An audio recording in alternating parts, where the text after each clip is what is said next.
ये है अमन, एक यूपीएससी एस्पिरेंट जो कि काफ़ी परेशान दिख रहा है। साथ में ये पूजा जो कि एक थॉट में डूबी हुई है कि आखिरकार उसका ये ह्यूज सिलेबस कैसे वाइंड अप होगा। लेकिन ये कहानी ना सिर्फ ऐसे अमन और किसी पूजा की नहीं है, ये कहानी हर एक यूपीएससी एस्पिरेंट की है। एक ऐसी कहानी जिसमें ना बहुत सारे प्रॉब्लम्स हैं और इन सभी प्रॉब्लम्स की जड़ सिर्फ एक चीज़ है।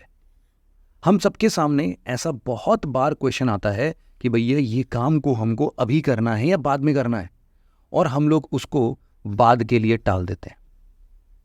और यहीं पर हमारा एक बहुत बड़ा जानी दुश्मन पैदा होता है जिसको हम लोग नाम देते हैं द साइलेंट एनिमी, प्रोक्रास्टिनेशन। मैंने ना ऐसे बहुत सारी सेल्फ हेल्प वाली बुक्स पढ़ी और उसमें से बहुत सारे पॉइंट्स को इनकॉर्पोरेट करने की कोशिश की है।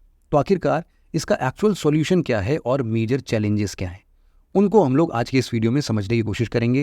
एट द सेम टाइम यहाँ पर हमारा एक बहुत ही शानदार प्रोग्राम है, IDMP सेल्फ स्टडी प्रोग्राम, जिसको कि इस प्रोक्रास्टिनेशन से बाहर निकलने के लिए यूज़ किया जा सकता है। But more to this programme at the end of this video हम लोग सबसे पहले समझते हैं प्रोक्रास्टिनेशन के बारे में। देखो, प्रोक्रास्टिनेशन हर एक चीज़ को बात पर टाल देने की बात होती है। बिल्कुल इन टाइम पर कोई चीज़ को पैनिक फॉर्म में जल्दी से तेजी से करके निकल जाना, और शायद हम उस वजह से अपनी 100% एफिशिएंसी दे भी नहीं पाते। ये जो प्रोक्रास्टिनेशन है ना, ये आपको बहुत सारे एक्सक्यूजेस के साथ मिलता है।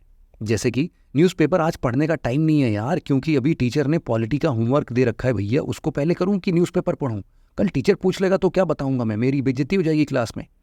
न्यूज़पेपर कल पढ़ लूंगा, कल की बात आई तो परसों पढ़ लूंगा। और ऐसे करते करते ना हम लोग ऐसे कई सारे एक्सक्यूजेस बनाते हैं, और इन एक्सक्यूजेस के पहाड़ में जब हमारा बहुत सारा काम डिले होते होते होते होते एक पहाड़ जैसा वर्क पेंडिंग हो जाता है, तो एक दिन हम लोग को गिल्टी फील होता है।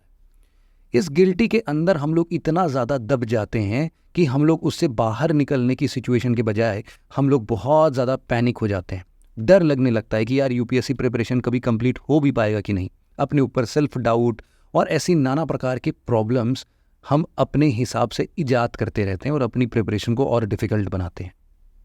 इन सब के लिए ना आपको पता है, टाइम मैनेजमेंट एक बहुत बड़ा प्रॉब्लम है। एक्चुअल में हम लोग हमेशा से एक शब्द हमेशा याद करते हैं और वो है बैकलॉग। मैं अभी बहुत सारे स्टूडेंट्स के साथ जुड़ा हुआ हूँ, उन सभी का जो एक मेजर प्रॉब्लम है ना, वो बैकलॉग से रिलेटेड है। क्यों? क्योंकि वो कल परसों नरसों अगले हफ्ते अगले महीने पर टाल देते हैं बात को, और इसके चलते एक पहाड़ बन गया है।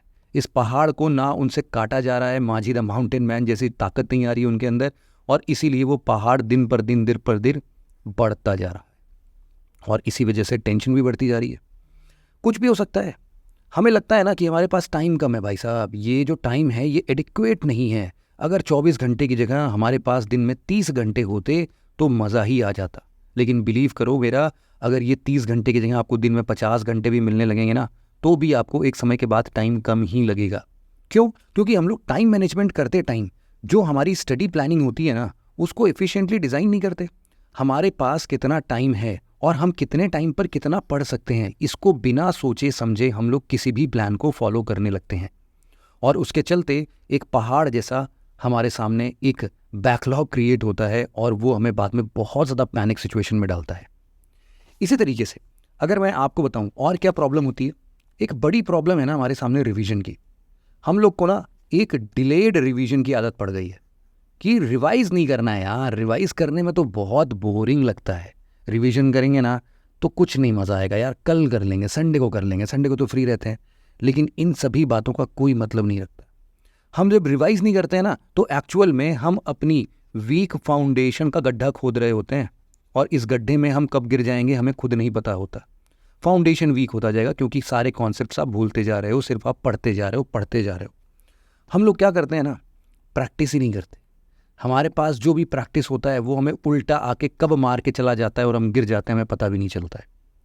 प्रैक्टिस सही से नहीं करते हैं। क्यों? मान लो आंसर राइटिंग की प्रैक्टिस करनी है। आंसर राइटिंग की प्रैक्टिस हमें लगता है अरे यार आज तो हमने सही से इस चैप्टर को पढ़ा नहीं है ना, 2 दिन में इसको बढ़िया से पढ़ते हैं और फिर आंसर लिखते हैं, क्या बात है, तब तो एकदम 10 में से 10 नंबर आएंगे। अरे नहीं आएंगे मेरे भाई, 10 में से 5 ही नंबर आएंगे फिर भी। और अभी लिखोगे ना तो हो सकता है 10 में से 3.5 नंबर आ जाएं या 4 नंबर आ जाएं।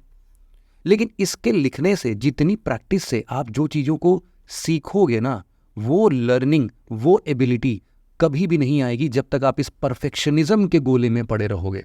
परफेक्शनिज्म अपने आप में बहुत ही बुरी चीज़ है। यूपीएससी एस्पिरेंट को परफेक्शनिज्म शोभा नहीं देती है कभी भी।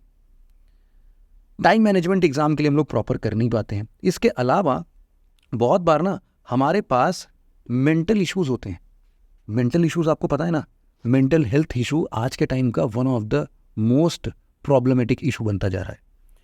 ये ना सिर्फ हमें इनएफिशिएंट बनाता है, बल्कि हमारे अंदर स्ट्रेस और एंग्जाइटी दोनों को इंक्रीज लेवल पर पहुंचा देता है। और इस स्ट्रेस और इस एंग्जाइटी में कुछ भी नहीं होता। हमारे पास ना नेगेटिव थॉट्स का एक पूरा पहाड़ बन जाता है, और इस नेगेटिव थॉट में हम लोग अपने दिमाग से तो काम कर नहीं पाते हैं, ना प्रॉपर कंसंट्रेशन से किसी काम को कर पाते हैं। कॉन्फिडेंस इस हिसाब से गिर जाता है कि जिसमें आप बेस्ट हुआ करते थे उसमें भी डाउट आने लगता है कि भैया कभी ये मैं सही आगे कर भी पाऊंगा कि नहीं। हम लोग ना कई बार न्यूज़पेपर को जब मिस करते हैं तो हमारे लिए न्यूज़पेपर कुछ ऐसा दिखने लगता है, खत्म ही नहीं होगा भाई साहब। अब एक टाइम पर जब ये न्यूज़पेपर ऐसा दिखने लगेगा ना, तो हम लोग कभी भी अपने आप को उस एनालिसिस से वंचित कर देंगे जिस एनालिसिस का इस्तेमाल हम लोग अपने मेंस आंसर राइटिंग में करते कभी नहीं कर पाएंगे, कभी नहीं कर पाएंगे। अब आखिरकार इन सब चीज़ों का सॉल्यूशन क्या है यार? प्रॉब्लम तो देखो सबको ही गिनाता है ना, बट सॉल्यूशन कम लोग बता पाते हैं। जो किताबें मैंने पढ़ी ना उसमें कई सारे ऐसे टेक्निक्स का उदाहरण दिया हुआ था। हम कुछ उन्हीं टेक्निक्स के बारे में बात कर सकते हैं। सबसे पहले ना आपको अपना रूट कॉज समझना पड़ेगा। आखिरकार ये प्रॉब्लम है क्यों? क्या ये चीज़ है जो कि आपको डिले करने पर मजबूर करती है? वो ऐसा कौन सा ट्रिगरिंग पॉइंट है? उस ट्रिगरिंग पॉइंट को आपको खुद ही पकड़ना पड़ेगा, कोई नहीं आएगा आपकी हेल्प के लिए। जो भी ऐसे नेगेटिव थॉट्स आपके मन में आते हैं उनको तुरंत के तुरंत पॉजिटिव थॉट्स में कन्वर्ट करना ही पड़ेगा। इसके अलावा कोई ऑप्शन नहीं है। अगर लगता है कि यूपीएससी क्लियर नहीं होगा तो उस तुरंत के तुरंत टाइम पर अपने माँ बाप, अपने जान पहचान वाले जो भी आपके हितैषी हैं, पीयर ग्रुप है, उनकी आवाज़ सुनो, उनकी चेहरे को अपने सामने लेके आओ और सोचो कि जब मैं सेलेक्ट हो जाऊंगा तो इनके चेहरे पर कौन सी स्माइल दिखेगी। कितना प्राउड फील करेंगे ये लोग हमारे इस अचीवमेंट से। इनको तुरंत के तुरंत पॉजिटिव थॉट्स में कन्वर्ट कर दो। साथ ही साथ यहाँ पर ना कुछ टेक्निक्स की बात की गई थी इन सभी किताबों में। जैसे बहुत ही कॉमन सी टेक्निक्स है पोमोडोरो टेक्निक। कई बार क्या होता है ना कि हम लोग अपने टास्क को सही तरीके से प्लान नहीं करते। तो सबसे पहले पोमोडोरो टेक्निक ये बोलता है कि भाई साहब सबसे पहले ना अपनी प्लानिंग स्ट्रॉन्ग करो। जितनी हैसियत है, जितना आपके अंदर कैपेसिटी है, उसके हिसाब से अपना टास्क डिसाइड करो। और टास्क को ना ऐसे 25 मिनट ऑफ फोकस्ड वर्क में और 5 मिनट उसके बाद ब्रेक में डिवाइड करो। यूट्यूब पे ना आपको कई सारी ऐसी वीडियोज़ मिल जाएंगी जो कि 25 मिनट तक लगातार आपके साथ पढ़ते रहेंगे और फिर 5 मिनट के लिए ब्रेक लेंगे, फिर 25 मिनट तक पढ़ते रहेंगे, फिर 5 मिनट के लिए ब्रेक लेंगे। ऐसा आपको 4 रिपीट्स करने हैं। और उसके बाद एक लंबा ब्रेक लो, 1 घंटे 2 घंटे आराम से घूमो, टहरो, चिल करो, कोई दिक्कत नहीं है। इससे ना आपका जो बैलेंस स्थापित होता है ना पढ़ाई करने का, वो बहुत इंटरेस्टिंग बन जाता है। कई बार ना हम लोग टास्क को सही से प्लान नहीं कर पाते। उसके लिए ना एक टेक्निक आती है जिसको हम लोग बोलते हैं टाइम मैनेजमेंट टेक्निक। इस टेक्निक को तो मैं भी बहुत ज़्यादा फॉलो करता हूँ। इसमें क्या होता है ना, मैं अपने गूगल कैलेंडर को बिल्कुल ब्लॉक करता हूँ। अपने गूगल कैलेंडर को इस हिसाब से ब्लॉक करता हूँ कि मुझे एग्जैक्टली हर मोमेंट का पता होता है कि आखिरकार मुझे क्या करना है। यहाँ पर जैसे जितने भी फोकस टाइम्स हैं, इन फोकस टाइम को आप अपने कैलेंडर में डिफाइन करो। इन फोकस टाइम के अंदर आप अपने सब्जेक्ट का नाम मेंशन करो। क्योंकि क्या होता है ना कि 4 बज गया, आज समझ में नहीं आ रहा 4 बजे करना क्या है, और हम कॉम्प्लेक्सिटीज़ में ये डिसाइड करने में अगला 1 घंटा बिता देते हैं और 5 बज जाता है। उस टेंशन में हम लोग कुछ भी उठा के पढ़ने लगते हैं। नहीं, अगर एक फिक्स्ड प्लान है ना आपका, 4 बजे जब भी डाउट आए करना क्या था, कैलेंडर खोला, देखा कि अच्छा 4 बजे मेरा फोकस टाइम मतलब कि ये सब्जेक्ट पढ़ना था, ठीक है, डन है, पढ़ना स्टार्ट कर दोगे, टाइम वेस्ट नहीं करोगे एक्चुअल में। सिमिलरली एक और टेक्निक है जिसको हम लोग आइजनहोयर टेक्निक बोलते हैं। आइजनहोयर डिसीजन मैट्रिक्स टेक्निक जो है वो ना बेसिकली हर काम को ऐसे 3-4 जोन्स में डिवाइड करता है। जैसे कि कोई काम बहुत अर्जेंट हो सकता है, कोई काम बिल्कुल भी अर्जेंट नहीं होगा, और कोई काम बड़ा ही ज़्यादा इंपॉर्टेंट होगा, लेकिन कोई काम इंपॉर्टेंट नहीं होगा। अर्जेंट और इंपॉर्टेंस का मतलब ये है कि अर्जेंट है उसको तुरंत करना है, इंपॉर्टेंट है तो उसको कभी भी कर सकते हैं, अभी ज़रूरी नहीं है। तो देखो, जो भी काम आपके लिए अर्जेंट है और इंपॉर्टेंट है भाई साहब, उसको तो तुरंत के तुरंत करो, और इसी हिसाब से अपना ये वाला प्लान डिसाइड करो। आप लोग जो आपके लिए इंपॉर्टेंट तो है लेकिन अर्जेंट नहीं है, बाद में भी कर सकते हैं। फॉर एग्जाम्पल मैं आपको बताता हूँ, जैसे कि कल आपका पॉलिटी का टेस्ट है, लेकिन आप अभी एक ऐसी वीडियो देख रहे हो जिसमें कि आपका सी सेट का एक सवाल उलझ गया है। अब आप ना अपने आप को चैलेंज कर देते हो कि नहीं, अब तो ये सी सेट का सवाल मेरे से कैसे नहीं लगेगा भैया, 2 घंटे लगे 4 घंटे लगे मैं तो इसको लगा के ही रहूँगा। नहीं ना, अरे कल पॉलिटी का टेस्ट है ना, पॉलिटी पढ़ लो यार, इस क्वेश्चन को बाद में देख लेंगे कभी, क्या दिक्कत है? जो इंपॉर्टेंट है उसको करो ना, इंपॉर्टेंट तो करना है लेकिन अर्जेंट नहीं है, इसीलिए डिसाइड करो और इसके लिए एक शेड्यूल फिक्स कर दो कि भाई साहब इस चीज़ को मैं कल के टेस्ट के बाद इतने बजे कम कर दूंगा, ख़त्म कर दूंगा, कोई बात नहीं है।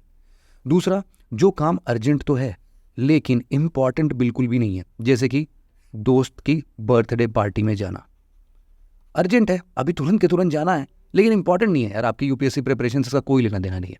इस चीज़ के लिए कुछ बहाने बना दो या फिर अटका दो, टाल दो, कोई बहाना कर दो, नहीं करना यार, मना कर दो, कोई बात नहीं है। और दूसरी चीज़, जो ना इंपॉर्टेंट है और ना ही अर्जेंट है, जैसे आप लोग अपने सोशल मीडिया के शॉर्ट्स को स्क्रॉल करते रहते हो, उसको अपने प्रिपरेशन से डिलीट कर दो, एलिमिनेट कर दो, कभी हेल्प नहीं करने वाला है। ये कुछ बेसिक रीजंस हो सकते हैं। दूसरा, आपको ना एक अपना कंड्यूसिव इन्वायरमेंट बनाने की ज़रूरत है। ये कंड्यूसिव इन्वायरमेंट आपके डिस्ट्रैक्शंस को रोक पाएगी। जितने भी नोटिफिकेशंस आते हैं ना, सब के सब बंद कर दो, कोई ज़रूरत नहीं है।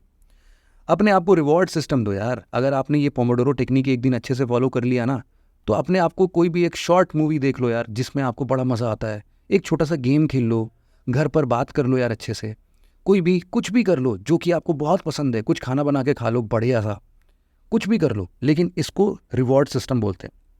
अपने आप में आप एक अकाउंटेबिलिटी पार्टनर या फिर किसी पीयर ग्रुप में किसी दोस्त को या फिर किसी मेंटोर को भी पकड़ सकते हो। जो आईडीएमपी प्रोग्राम है ना, वहाँ पर भी आपको मेंटर मिलते हैं।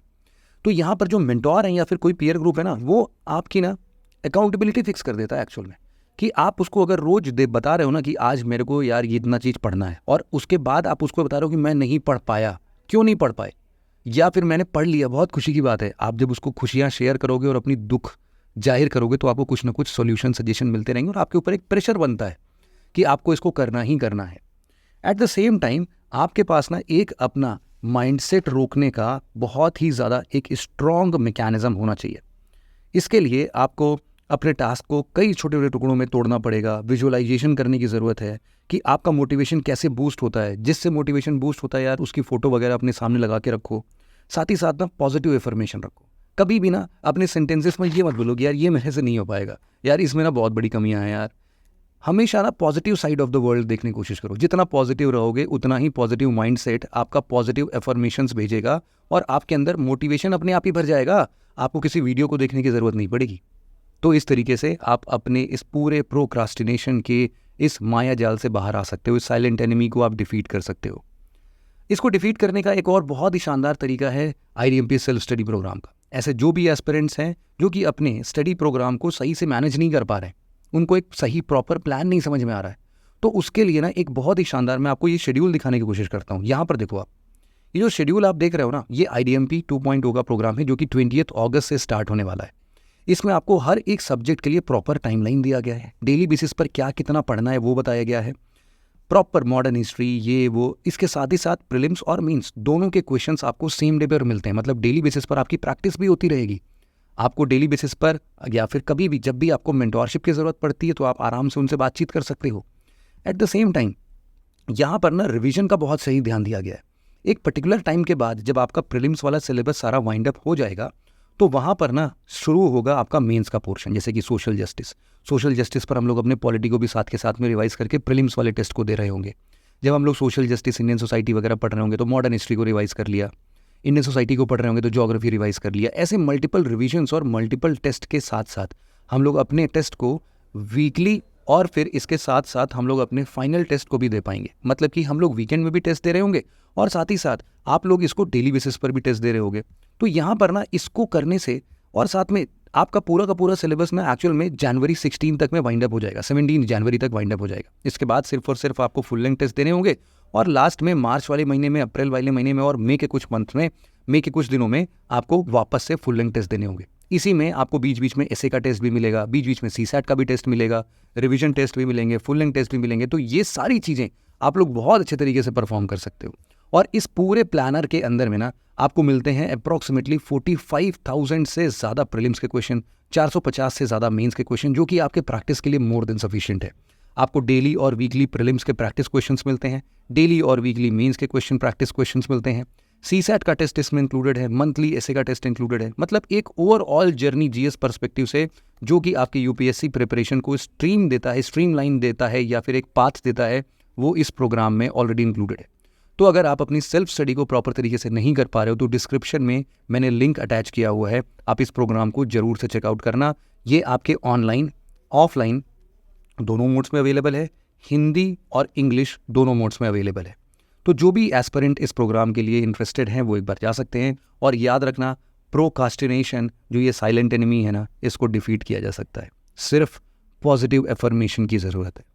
रूट कॉज फाइंड करिए, टाइम मैनेजमेंट टेक्निक्स को देखिए, कंड्यूसिव एनवायरनमेंट बनाइए और स्ट्रॉन्ग माइंडसेट के साथ इस साइलेंट एनिमी को डिफीट कर दीजिए। तो दोस्तों आज के वीडियो में बस इतना ही था। आशा करता हूँ आपको इस वीडियो से काफ़ी कुछ सीखने को मिला होगा। Thank you very much for listening it very patiently friends. Have a nice day.